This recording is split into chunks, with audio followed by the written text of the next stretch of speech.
आम्ही क्लासेस चालवत असतो, मग इंग्लिश स्पीकिंग पासून IBPS, रेल्वे वगैरे ह्या सगळ्या एक्झामसाठी, तसं या क्षेत्रात देखील काम करणं तर गरजेचं आहे. हे क्षेत्र खूप मोठं होत चाललेलं आहे, वाढत चाललेलं आहे आणि ह्या क्षेत्रात आता ते पाऊल पुढे टाकण्यासाठी ही संघटना आम्ही पुढे आणत आहोत.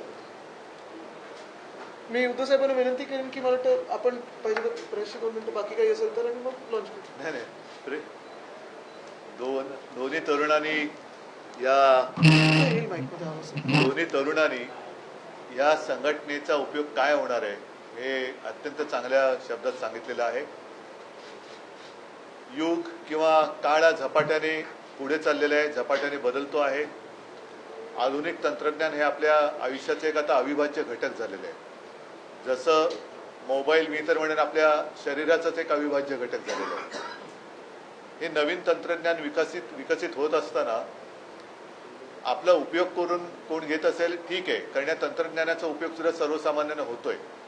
पण त्या माध्यमातून कोणाची फसवणूक होत असेल तर ते मात्र सर्वथा अयोग्य आहे. ज्याचा उल्लेख आता अखिलेश तू केला की शेतकऱ्याच्या शेतात न केवळ जाते, पण त्या शेतकऱ्याला त्याचा मोबदला कदाचित एखाद्या वेळेला थोडंफार मिळत असेलही, मी नाही म्हणत नाही, पण या कंपन्या मात्र दर महिन्याला त्याचा मोबदला घेत असतात. अशा अनेक गोष्टी आहेत की ज्याच्यावरती कोणीतरी लक्ष ठेवण्याची गरज आहे. आणि महत्त्वाचा विषय जो सांगितला की प्रीपेडच्या माध्यमातून होणारी एक लूट, किंवा आता खरंच आपण तेवढा डेटा वापरलाय का, तेवढे कॉल झालेत का हे कोणी बघत नाही. पण प्रीपेड म्हटल्यानंतर एवढे वापरले गेले असं समजून तो फोन कट केला जातो किंवा पुन्हा त्याच्याकडे ते भरल्याशिवाय तो चालू होत नाही. साहजिकच आहे, गरजेची ही वस्तू असल्यामुळे बिनबोवाटपणाने हे कर भरले जातात किंवा ही बिल भरली जातात. पण यापुढे तसं होऊ नये याच्यासाठी कोणीतरी पुढाकार घ्यायला पाहिजे. यापेक्षा आम्ही पुढाकार घेत आहोत याचं मला एक समाधान आहे. आणि नक्कीच शिवसेना जे काही करते ते सर्वसामान्य जनतेच्या हितासाठी करते. त्याच दृष्टीने या एका तंत्रज्ञानाच्या क्षेत्रात टाकलेले एक चांगलं मोठं पाऊल आहे. मी शुभेच्छा तर देतो आणि संपूर्ण शिवसेनाच नाही तर सर्वसामान्य जनता सुद्धा याला आशीर्वाद दिल्याशिवाय राहणार नाही. चला आपण आता अधिकृत अनावरण करूया, म्हणजे त्याचं नाव पण कळेल.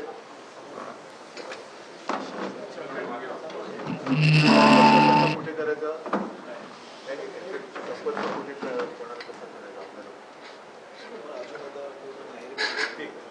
या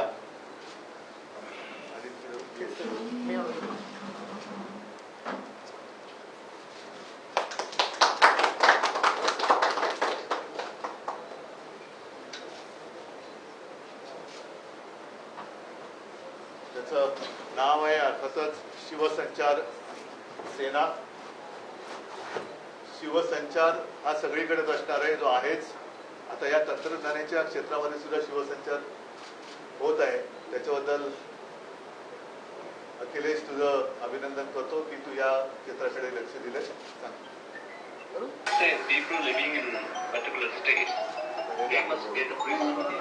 शिवसेना नसते तर या मुंबईमध्ये माग घुसायला लागला नसता, मराठी माणूस पुढच्या पुढे फेकला गेला. हे नंतर अपलोड करू. आम्ही मराठी नाही आहे, हे आपल्या घरामध्ये आपल्या ठीक. हा चालेल. शुभेच्छा सगळ्यांच्या. रामनवमीच्या शुभेच्छा आहेत. त्याच मुहूर्तावरती आम्ही सुरू केलं. हा स्थापना दिवस आहे भाजपचा, संपूर्ण राज्यात संपूर्ण देशात साजरा केला जातो. म्हटलं जाते की 1 कोटी सदस्य. नाही पण नको, या विषयाकडे तुम्ही दुर्लक्ष करा. थोडं पुढे गेलं तर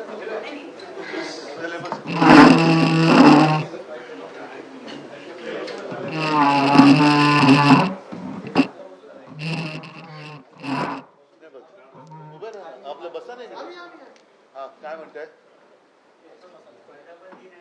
कोणाचा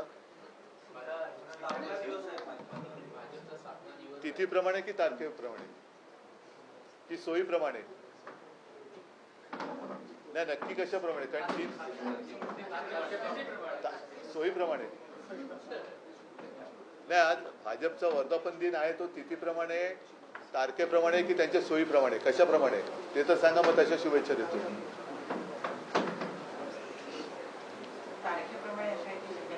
काय तुम्हालाच माहिती नाही कशाप्रमाणे, पण मग नक्की माहिती नसताना शुभेच्छा कसल्या द्यायच्या? नाही, माझ्या तारखेप्रमाणे शुभेच्छा मित्रपक्षांना काय सगळ्यांनाच असतात. फक्त जर का रामनवमी हा तुमच्या पक्षाचा जन्मदिवसच असेल तर जसे प्रभू रामचंद्र वागले होते तसे वागण्याचा प्रयत्न करा, या एवढ्याच माझ्या त्यांना शुभेच्छा आहेत. हिंदी में यही जानना चाहिए 6 अप्रैल 1990 में उनका जन्म हुआ था बीजेपी नहीं, जैसे 27 साल आप यूपी में रहे अपने नहीं, काम मैंने के जैसे लिए आपको सड़ गए। पहले जैसे आपको सवाल याद पूछा, आती है? तिथि के अनुसार उनका जन्मदिन है, तारीख के या अपनी सोयीचे यायला काय म्हणतात राजकारण, सुविधा के लिए सुविधा के लिए है. अगर कुछ भी हो, लेकिन आज रामनवमी का अवसर देखकर उन्होंने वो अगर जन्मदिन मनाते होंगे तो मेरी शुभकामना यही है कि जैसे प्रभु रामचंद्र, उनका जो एक चारित्र था, उनका जो एक बर्ताव था, राम राज्य की बात करते हैं तो उनके कदमों पर कदम डाल के आगे चले. सर आप कम से कम 27 साल आप यूपी में उस वक्त रहे, अब अगर उसको अगर आप बैकग्राउंड नहीं, अभी 27 साल तो कि वो अभी भी लगता है वेस्ट ही हो गया इसमें. नहीं, आपको क्या लगता है कि उसको मैं वनवास मानूं? सर, महाविकास आघाडीची सत्ता जर पुन्हा परत आली असती तर देवेंद्र फडणवीस आणि मला अडकवून आणि बर्फाच्या लादीवर टीव्ही देऊन मारण्याचा प्लॅन होता असा आरोप एसएनसी पुढे बोला. वक्फ संशोधन बिल को लेकर कांग्रेस हो या डीएमके हो, उन्होंने वक्फ संशोधन बिल को लेकर कांग्रेस हो या डीएमके हो, उन्होंने कोर्ट में जाने की बात कही है. आपके पार्टी का स्टैंड क्या है सर? वो नहीं, हमें जो स्टैंड लेना था हमने ले लिया है. कोर्ट में जाएंगे? अब नहीं, हम कोर्ट में नहीं जाएंगे. कोर्ट में कांग्रेस और कोई जा रहे तो जाने दो. हमने जो कहना था कह दिया, और परसों भी मैंने प्रेस कॉन्फ्रेंस लेके हमारी भूमिका स्पष्ट की है. आगे जैसे जैसे मुझे वक्त मिलेगा मैं और इसके ऊपर बोलते जाऊंगा. मराठी म्हणाला होता की शेतकऱ्यांची जी कर्जमाफी आहे की हे सरकार देत नाहीये. आता त्यांचेच कृषी मंत्री यांचे एक वाक्य कालपासून नाही, म्हणून मी भाजपला शुभेच्छा देताना जे म्हटलं होतं की प्रभू रामचंद्राप्रमाणे वागा, कारण निवडणूक जिंकण्यासाठी यांनी लाडकी बहीण योजना ही वाढवी पैसे देऊ बोलले होते, शेतकऱ्यांना कर्जमाफी देऊ बोलले होते. आता ती जी काय होते ना, प्राण जाय पर वचन न जाय, तसं ते त्यांना सांगण्याची गरज आहे. ते सांगण्याची गरज आहे, कारण तुम्ही लोकांना फसवून मतं घेतली हे आता उघड झालेलं आहे. त्याच्यामुळे या लोकांनी खरं रामाचं नाव घेण्याची यांची पात्रता नाही असं मला वाटतं. परंतु कोकाटेंचं जे वक्तव्य आहे की कर्जमाफी घेऊन शेतकरी त्याच्यामध्ये लग्न आणि समारंभ करत बसतात. कोकाटेंवरतीच मुळामध्ये फसवणुकीचा आरोप आहे. ज्यांना कोर्टाच्या माध्यमातून आश्चर्यकारकरित्या निकाल लागल्यामुळे ते त्यांचं मंत्रिपद आणि सदस्यत्व वाचलेले, हे पण मोठं आश्चर्य आहे. म्हणून ज्यांच्यावरती फसवणुकीचा आरोपच आहे किंवा गुन्हा सिद्ध झालेला आहे, गुन्हा सिद्ध होऊन शिक्षा न झालेली कदाचित पहिली व्यक्ती असेल. मराठी भाषा बोलता यावी या संदर्भात गुढीपाडवा मेळाव्यात राज ठाकरे यांनी मोठं आंदोलन उभारलं होतं. बघा, आम्ही मराठीबद्दल कालच मला वाटतं आदित्यनी प्रेस कॉन्फरन्स घेतली, त्याच्यात सांगितलं की चला मराठी शिकूया. असं आमच्याकडचे जे अनेक उत्तर भारतीय लोक आहेत त्यांनी एक उपक्रम सुरू केलेला आहे की ज्यांना इथे राहायचं आहे, उद्योगधंदा करायचा आहे, त्यांच्यासाठी हे क्लासेस आम्ही काढतो की चला मराठी बोलूया, मराठी शिकूया. तर त्याचा लाभ या लोकांनी घ्यावा. शिवसेना की तरफ से एक अच्छा इनिशिएटिव लिया गया है सर कि जो गैर मराठी हैं उन्हें मराठी अब सिखाई जाएगी. एक इनिशिएटिव लिया गया है. तो फिर आप नेक्स्ट टाइम मिलेंगे तो आप भी मराठी में सवाल पूछेंगे, मैं उम्मीद करता हूँ. बीजेपी का माउथपीस है ऑर्गेनाइजर में एक लेख छपा है, इसमें कहा जा रहा है कि वक्फ बोर्ड के बाद सबसे ज्यादा लैंड अब जो क्रिश्चियंस है क्रिश्चियन कम्युनिटी के पास है. तो यही आपको ये होगा तो मेरे पास दे दो, क्योंकि जो मैंने क्या बात कही थी परसों, शायद आप भी आए होंगे, मेरी प्रेस कॉन्फ्रेंस अटेंड की होगी. मैंने यही विषय उठाया था कि एक एक कर वो आगे कदम बढ़ाएंगे. इनका किसी समाज के प्रति प्यार नहीं है, सिर्फ लैंड और व्यापार करने वाली ये भाजपा है. और ये क्या कहूँ मैं, इनका तो पूरा लक्ष्य जो है अपने दोस्तों के ऊपर है. वक्फ बोर्ड के पास जितनी ज़मीनें निकालो, अपने दोस्तों को दे दो. क्रिश्चियन कम्युनिटी के पास जैसे ऑर्गेनाइजर में बात आई है, तो अब उनकी ज़मीन निकालो, अपने दोस्तों को दे दो. कल उठकर गुरुद्वारा के पास है, हमारे जैन लोग हैं, जैन भाई, उनकी ज़मीन होगी, हिंदुओं की ज़मीन है, सब जमीन एक ही अपने दोस्तों को देने वाले हैं, बाकी समाज के प्रति इनका कोई प्यार नहीं है। और इसीलिए हमने उसका विरोध किया है। जो वक्फ बोर्ड का बिल है उसे हिंदुओं से कोई लेना देना नहीं है। और जिस तरीके से उन्होंने बात की, मैं बात को दोहराता हूं कि 2 दिन के आप भाषण देखेंगे, खास कर भाजपा और उनके दोस्तों मित्र पार्टियों ने जो किए हैं पूरी मुस्लिमों की ओर से है। तो हमारे ऊपर उनको अधिकार क्या है हिंदुत्व छोड़ा बात कहने के लिए। और उनका जो छुपा एजेंडा है वो ऑर्गेनाइजर ने खोल दिया। तो ऑर्गेनाइजर का मैं अभिनंदन करता हूं। आप कृपा करके वो जो आर्टिकल आया मुझे भेजो। सर, मराठीत हाच मुद्दा हवा होता आणि दुसरा आणखी की काल राज्यभर नाही, मला पहिला हा मुद्दा क्लिअर करून द्या। तेच ऑर्गनायझर छापून आलं त्याबद्दल ऑर्गनायझर मध्ये आता तुमच्या माध्यमातून मला कळले की ऑर्गनायझर मध्ये आता छापून आलंय की आता तो कुठला पिक्चर होता ना, आई रे आई अब तेरी बारी आई, सिंगम, तसं आता वक्फ बोर्डाचं पहिलं एक त्यांनी पुढे केलं की वक्फ बोर्डाकडच्या जमिनी पहिल्या घेणार आणि त्यांच्या मित्रांना देणार। आणि मी तुमच्या लक्षात असेल, तुम्ही माझं रेकॉर्डिंग केलं असेल तर ते काढून बघू शकता की आता पुढची पायरी हे ख्रिश्चन कम्युनिटीकडे जेवढी जमीन आहे त्याच्यावरती घेतील, ती जमीन घेतील। बौद्धांकडे काय असेल, शीख माझ्या बंधूंकडे बांधवांकडे असेल, जैनांकडे असेल, हिंदूंकडे आहे, हिंदू देवस्थानांची जी आहे, अनेकांना असं वाटतं की ही संस्थानं बरीचशी सरकारकडेच आहेत। तसं नाही, पण देवस्थानची जी जमीन आहे ती जमीन सुद्धा हे आता काढतील आणि मोक्याच्या जमिनी यांच्या मित्रांना देतील। म्हणजे कोणत्याही समाजाबद्दल यांना मनामध्ये प्रेम नाहीये, यांचं प्रेम हे यांच्या मित्रांपुरतं आहे आणि ते सुद्धा जमिनीवरती आहे। या मोक्याच्या जागेच्या जमिनी काढून यांच्या मित्रांना द्यायच्या। मग ते आता काय होतं की आधी मुस्लिमांकडच्या काढल्या का तुम्ही हिंदू काय बोलणार, आम्ही त्यांच्याही काढल्या असं नाहीये, पण हे सगळे रांगेमध्ये काढणार आणि सगळ्यांच्या दोस्तांना देणार। त्याला आम्ही विरोध केलेला आहे। सर, इंडिया अलायन्समध्ये काही पक्ष या निर्णयाच्या किंवा याच्या विरोधात कोर्टात जाण्याचा विचार करतात। जाऊ देत ना, आम्हाला जे बोलायचं ते आम्ही बोललेलो आहोत। आणि हे आता ऑर्गनायझरनी स्वतःच जर लेख लिहिला असेल तर त्यांनी ते उघड केलेलं आहे।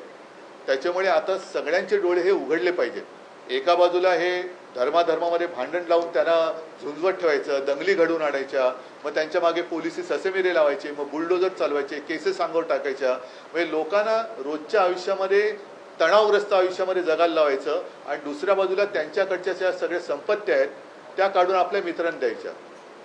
म्हणजे पूर्वी जे लोकसभेच्या वेळेला जे मोदीजी बोलले होते तेच आता नेमकं भाजप करते। सगळ्या समाजाकडची संपत्ती जी आहे ती काढून यांच्या दोस्तांना देते, त्याला आम्ही विरोध केलेला आहे।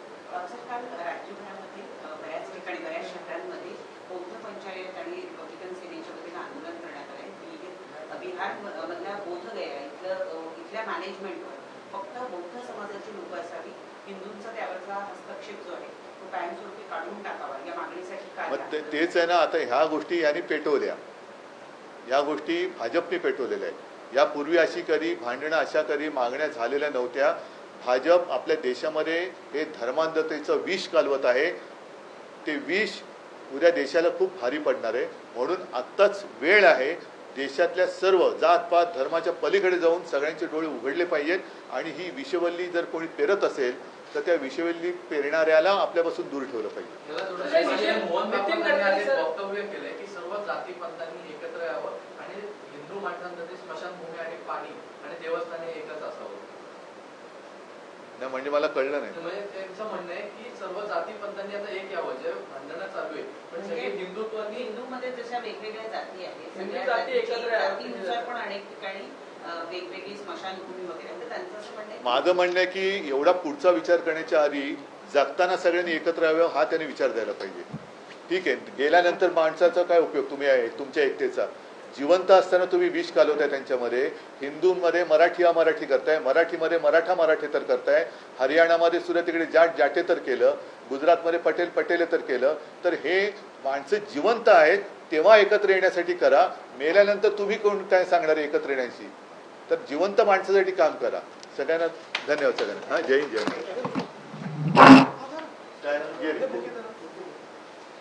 एक खुर्ची मांड या इथेच पकड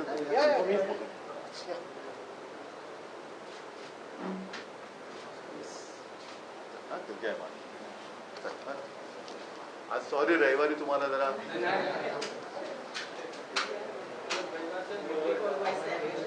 तर एकंदरीतच आपण पाहतोय शिवसंचार सेनेची स्थापना झालेली आहे. शिवसेना उद्धव बाळासाहेब ठाकरे पक्षाच्या तर्फे या नव्या विंगची स्थापना करण्यात आली आहे, जी तरुणांशी आणि सगळ्यांशी जे आहे कम्युनिकेशन माध्यम वाढवण्यासाठी डिजिटल मीडियाच्या माध्यमातून संपर्कात राहणार आहे. तर यावेळी उद्धव ठाकरेंनी भाजपवरती, राष्ट्रवादीवरती अनेक वेगवेगळ्या प्रकारे निशाणा सुद्धा साधल्याचं पाहायला मिळालं. तर दुसरीकडे एकनाथ शिंदेंच्या टीकेनंतर ठाकरे गटाचे खासदार संजय राऊत यांनी एकनाथ शिंदेंवरती घणाघाती टीका केली आहे. UBT यामध्ये बी आहे तर एकनाथ शिंदेंना काढता येणार नाही असा टोला राऊतांनी लगावलाय.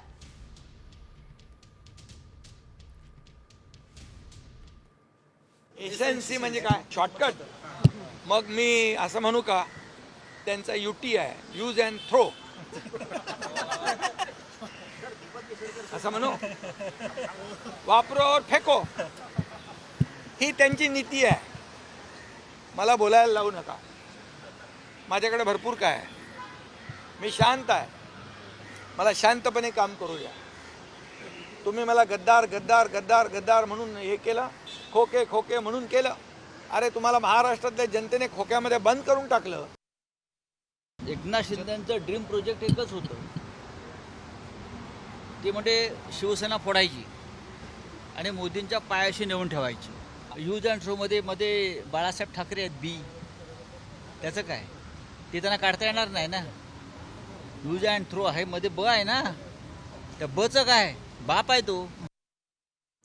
तर उपमुख्यमंत्री अजित पवारांनी फटकारल्यानंतर कृषीमंत्री माणिकराव कोकाटेंना आता उपरतीच आलेली आहे. शेतकऱ्यांबद्दल अनावधानानं वक्तव्य केलंय. शेतकऱ्यांचा मान सन्मान दुखावला गेला असेल तर दिलगिरी व्यक्त करतो अशा शब्दांत त्यांनी आता माफी मागितलेली आहे.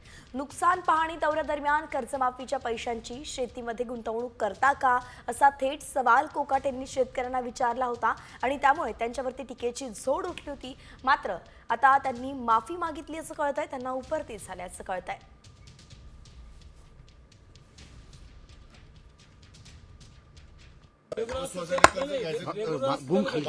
वाटच पाहिजे कर्जमाफी व्हायची, तोपर्यंत काय भरायचं. त्यापेक्षा मला एक सांगा, आता हे मीडिया चालू आहे, मीडियासमोर असं बोलत नाही. तुम्हाला कर्जमाफी झाल्यानंतर जे पैसे येतात त्या पैशात काय करता तुम्ही? शेतीमध्ये गुंतवणूक आहे 1 रुपयाच तरी. सरकार शेतीमध्ये गुंतवणुकीला पैसे देणार तुम्हाला. आता पोखराच्या माध्यमातून तुम्हाला पाईपलाईनला पैसे आहेत, इरिगेशनला पैसे आहेत, तुम्हाला क्रॉपला पैसे आहेत, शेततळ्याला पैसे आहेत, सगळ्याला पैसे आहेत. भांडवली गुंतवणूक कोण करतं? सरकार. शेतकरी करतं का? शेतकरी म्हणतो विम्याचे पैसे पाहिजे, याचे पैसे पाहिजे, मग साखरपुडे करा, मग लग्न करा. काल अनावधानाने आणि मस्करीने केलेल्या गोष्टीमुळे महाराष्ट्रातील शेतकऱ्यांचा मान सन्मान दुखावला गेला असेल तर कालच एका चॅनलवर मी या ठिकाणी दिलगिरी व्यक्त केलेली आहे. आज पुन्हा एकदा महाराष्ट्रातील तमाम शेतकऱ्यांचा जर या ठिकाणी मान सन्मान दुखावला गेला असेल तर मी पुन्हा एकदा दिलगिरी व्यक्त करतो. धन्यवाद. तर कृषी मंत्री माणिकराव कोकाटेंचा बागलाण दौरा आहे. मात्र शेतकऱ्यांकडून या दौऱ्याचा निषेध केला जातोय. कोकाटेंच्या कालच्या वक्तव्यामुळे शेतकऱ्यांमध्ये प्रचंड रोष आहे.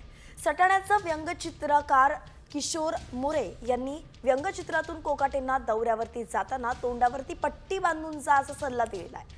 दरम्यान याच शेतकरी व्यंगचित्रकारानं कवितेतून शेतकऱ्यांची खंतही व्यक्त केलेली आहे.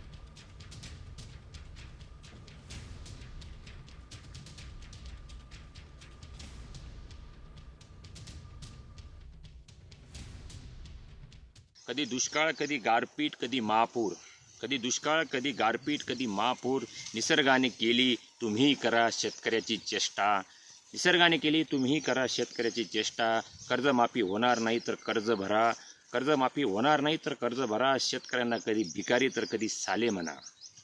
शेतकऱ्यांना कधी भिकारी तर कधी साले म्हणा. कृषीतून वाटले होते आम्हा पिकतील माणिक मोती. कृषीतून वाटले होते आम्हा पिकतील माणिक मोती. पण ही सर्व त्यांच्या तोंडाची वाफ होती. ही सर्व त्यांच्या तोंडाची वाफ होती. आणि यानंतर बातमी आहे मंत्री शिवेंद्रराजे भोसले यांच्या आश्वासनाची. यावर्षी आम्हाला थोडं थांबायला सांगितलं असल्यानं यंदा काही करू शकलो नाही, पण जून नंतर मात्र कामांचा पाऊसच पाडतो असं आश्वासन दिलंय सार्वजनिक बांधकाम मंत्री शिवेंद्रराजे भोसलेंनी.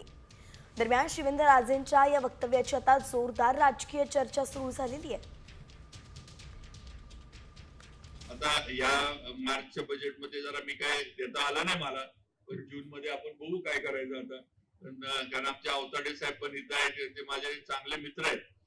ते पण मला मंत्री झाल्यावर त्यांना पण वाटत होते की आता दोस्त आपला मंत्री झालाय भरपूर, पण त्यांना पण सांगितलं, म्हटलं जरा आता थांबा, म्हटलं यंदा जरा थांबायचा निर्णय झालाय. तुम्हाला जून मध्ये जे काय लागेल तेवढं आबा असतील, अवताडे साहेब असतील, पाहिजे तेवढा पाऊस रामांचा पाडतो. तर वक्फ सुधारणा विधेयकावरून खासदार संजय राऊतांनी मोदी सरकारवरती गंभीर आरोप केलेत. भविष्यामध्ये मुस्लिमांच्या सगळ्या संपत्त्या भाजपच्या संबंधित उद्योगपतींच्या किंवा त्यांच्या नेत्यांच्याच घशात जातील असा थेट आरोप त्यांनी केलाय. शिवाय हिंदुत्वाचं नाव घ्यायचं आणि देश विकायचा, सारं गिळायचं अशी टीकाही संजय राऊतांनी केली आहे. जनता पक्ष कोणत्याही विषयाचा संबंध हिंदुत्वाशी जोडून या राज्यातलं आणि देशातलं वातावरण गढूळ करतात. आता त्या 2 लाख कोटींच्या जमिनी आणि हिंदुत्व याचा काय संबंध लावायचा आहे लोकांनी? आम्ही हिंदुत्वाचं फार मोठं काम केलं. काय काय किती हिंदूंना एवढं मूर्ख समजता तुम्ही या देशातल्या? प्रश्न असा आहे, या 2 लाख कोटीच्या जमिनी ह्या लोकांना खायच्या. मुंबईतल्या अनेक वक्फ बोर्डाच्या इमारतीवरती अलिशान घरं उभी आहेत उद्योगपतींची. ती कायदेशीर करण्यासाठी बिलं आणले. तर राऊतांनी थेट मोदींवरती निशाणा साधलाय. तर दुसरीकडे उपमुख्यमंत्री एकनाथ शिंदेंनी महाविकास आघाडीलाच घेरलाय. त्यांच्यावरती अगदी गंभीर आरोप केलाय. एकनाथ शिंदे आणि देवेंद्र फडणवीसांना जेलमध्ये टाकू, त्यांना बर्फाच्या लादीवरती झोपावून मारू, एवढी हवा त्यांच्या डोक्यात गेली होती अशा शब्दांत त्यांनी महाविकास आघाडीवरती हल्लाबोल केलाय. नेमकं ते काय म्हणाले तर त्यांच्या शब्दांत ऐकूयात. या महाराष्ट्रातल्या जनतेने आणि तुम्ही सगळ्यांनी मिळून भरभरून दिली, लँडस्लाइड मॅन्डेट दिलं, ऐतिहासिक दैदिप्यमान विजय या विधानसभेच्या निवडणुकीमध्ये. लोकसभेमध्ये फेक नॅरेटिव्ह पसरवलं, संविधान खतरे में, संविधान बचाव, संविधान बदलणार, आरक्षण जाणार, अमकं होणार, तमकं होणार. त्यांना वाटलं विधानसभेत पण असंच करू. मुख्यमंत्री उपमुख्यमंत्री सगळी मंत्रिमंडळाचं वाटप केलं आणि म्हणाले याला जेलमध्ये टाकू, त्याला जेलमध्ये टाकू, एकनाथ शिंदेला टाकू, देवेंद्र फडणवीसांना टाकू, अमक्याला टाकू, तमक्याला टाकू, बर्फाच्या लादीवर झोपून मारू. एवढी हवा त्यांच्या डोक्यात गेली होती.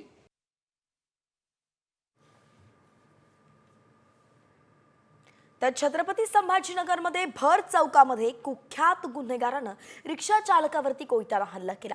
पोलिसांनी दहशत माजवणाऱ्या या कुख्यात गुन्हेगाराचा अगदी 12 तासांच्या आत माज उतरवलाय.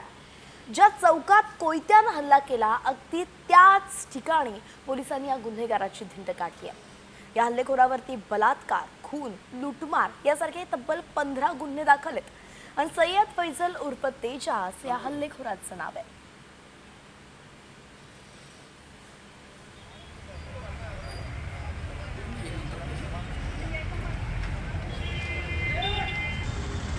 तर ही 2 दृश्य सध्या आपण पाहतोय. भर चौकामध्ये या हल्लेखोरानं कसा माज दाखवला होता, रिक्षा चालकाला कसं मारलं होतं ते दिसतंय.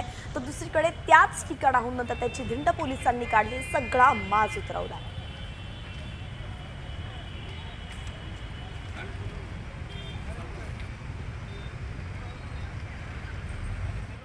तर बिना पाण्याने धुलाई केल्याचं सगळ्यांनाच ठाऊक आहे. पण लातूरमधली एक घटना सर्वांच्या चर्चेचा विषय ठरलेली आहे. कारण पोलिसांनी एका चोराची चक्क पाण्याने धुलाई केलेली आहे. जनावरांची चोरी करणाऱ्या चोराला पकडण्यासाठी पोलिसांनी फिल्डिंग लावली, पण हा चोर गटारात लपला. पोलिसांनी या चोराला ताब्यात घेतलं आणि मग चक्क वॉशिंग सेंटरवरती पाण्याने धुलाई केली आहे. तर एकंदरीतच पोलिसांनी एक अजब प्रकारे त्याची धुलाई केल्याचं आता बोललं जात आहे आणि म्हणून लातूरमध्ये संपूर्ण चर्चा या संदर्भात सुरू झालेली आहे. गटारीमध्ये लपलेल्या चोराला पोलिसांनी बाहेर काढलं आणि वॉशिंग सेंटरमध्ये जाऊन त्याला धुतलं गेलंय. म्हणून ही पाण्याची धुलाई असं म्हणत एक उपहासात्मक पद्धतीनं, थोडंसं मिश्किल पद्धतीनं आता जिल्हाभरात या प्रकरणाची चर्चा सुरू झालेली आहे. जनावरांची चोरी केली होती या चोरानं आणि त्यामुळे आता या चोराला जेरबंद करण्यात आलेलं आहे. फिल्मी स्टाईलमध्ये पोलिसांनी कारवाई केली आणि त्या कारवाईनंतर देखील जो प्रकार घडला तोही अगदी फिल्मी स्टाईल होता. त्याची दृश्य आपण सध्या साम टीव्हीवरती पाहतोय. साक्षी मलिक बताती हैं कि पहले कुछ लड़कियों ने कोशिश करी थी अपनी आवाज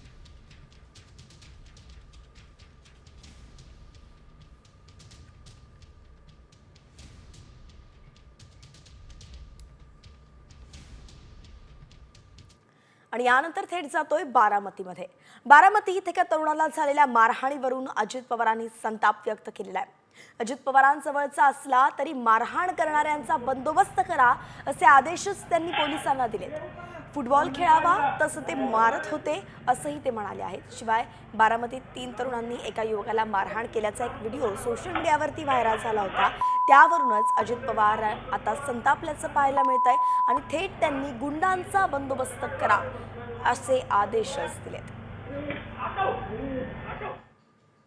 मोटरसायकलवरून 4 मुलं आली आणि त्यांनी एकाला जे बेदम मारला. तुमच्याकडे पण काही क्लिप आली असेल. त्याला लाथा काय मारत होते, फुटबॉल कसा खेळावा तसं लाथा बोक्या मारत चाललं होतं. मी पोलिसांना सांगितलं उद्या अजित पवारच्या जवळचा कार्यकर्ता हनुमंतराव कुणी असलं आणि त्याच्या मुलांनी जरी असलं केलं तर त्याचा बंदोबस्त करायचा. कुणी कायदा हातात घेऊ नका. कुणी तुमचं काही चुकीचं केलं आमच्या पोलिसांच्याकडे येऊन तक्रार करा. बारामतीनंतर पुन्हा येतोय लातूरमध्ये. लातूर महानगरपालिकेचे आयुक्त बाबासाहेब मनोहरे यांनी स्वतःवरती गोळी झाडून आत्महत्येचा प्रयत्न केला आणि म्हणून जिल्हाभरात एकच खळबळ उडाली आहे. शासकीय बंगल्यावरती काल रात्री 11:15च्या सुमारास त्यांनी रिव्हॉल्व्हरमधून डोक्यात गोळी झाडण्याचा प्रयत्न केला. यात ते गंभीर जखमी झालेत आणि त्यांची प्रकृती चिंताजनक आहे. त्यांच्यावरती सध्या लातूरमधील सह्याद्री रुग्णालयामध्ये उपचार सुरू आहेत आणि त्यांच्या तब्येतीवर तर अजूनही जी आहे अपडेट येणं बाकी आहे. सध्या तरी चिंताजनक त्यांची तब्येत असल्याचं कळतंय. मात्र त्यांनी हे पाऊल का उचललं, इतकं टोकाचं पाऊल त्यांनी का उचललं याबद्दल कुठलीच माहिती नाही आहे. अजूनही अस्पष्टता आहे.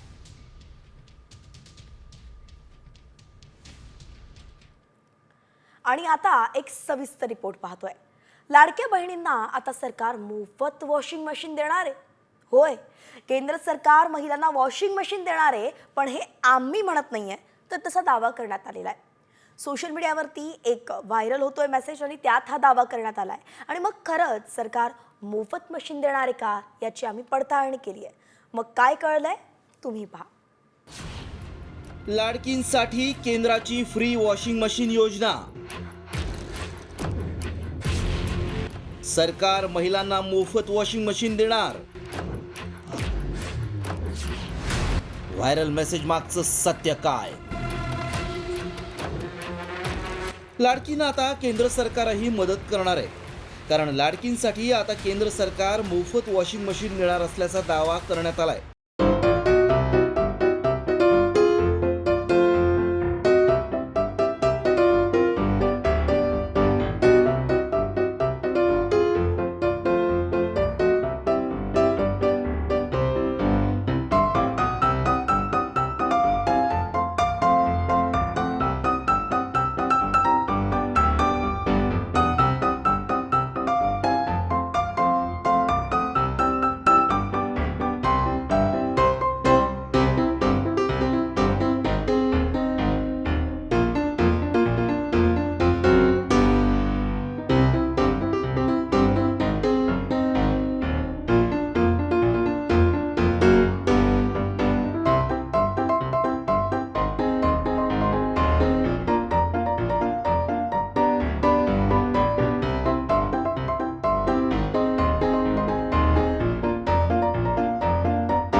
करतंय.